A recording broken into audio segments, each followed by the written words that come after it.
சிதம்பரம் தில்லைக்காளியம்மன் கோயிலுக்கும், நடராஜர் கோயிலுக்கும் தான் போயிருந்தேன். அன்றைக்கி ஞாயிற்றுக்கிழமை 4, 6 ராகு காலத்தில தில்லைக்காளியம்மன் கோயிலுக்கு போகலான்னு சொல்லிட்டு ஃபஸ்ட்டு அங்கே தான் போயிருந்தேன். போய் சாமி கும்பிட்டுட்டு விளக்கெல்லாம் போட்டுட்டு நடராஜர் கோயிலுக்கு வந்திருந்தேன். விநாயகரை கும்பிட்டுட்டு உள்ளே நடராஜரை தரிசிக்கிறதுக்கு போயிருந்தோம். அன்றைக்கி சிறப்பு பூஜைலாம் நடந்தது.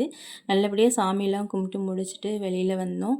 பிரசாதம்லாம் கொடுத்தாங்க. வாங்கி சாப்பிட்டுட்டு அமைதியாக உட்காந்துருந்தோம். நிறைய குழந்தைங்க பரதநாட்டிய ட்ரெஸ்லாம் போட்டுட்டு குழந்தைங்கலேருந்து பெரியவங்க வரைக்கும் எல்லாம் டான்ஸ் ஆடினாங்க. பிரசாதம் கொடுத்தாங்க. அதையும் சாப்பிட்டுட்டு குளம் பார்க்கலாம் அப்படின்னு சொல்லிட்டு அங்கே போயிருந்தோம். போய் அங்கே கொஞ்ச நேரம் உட்காந்து கொஞ்சம் ஆற்றல்லாம் உள் வாங்கிக்கிட்டு கோபுர தரிசனம் வந்து நான் ஒரே இடத்துல நின்று பார்த்தா 4 கோபுரத்தையும் பார்க்கலாம். அதையும் பார்த்துட்டு பாண்டியனார் முருகர் கோயிலுக்கு தான் போயிருந்தேன்.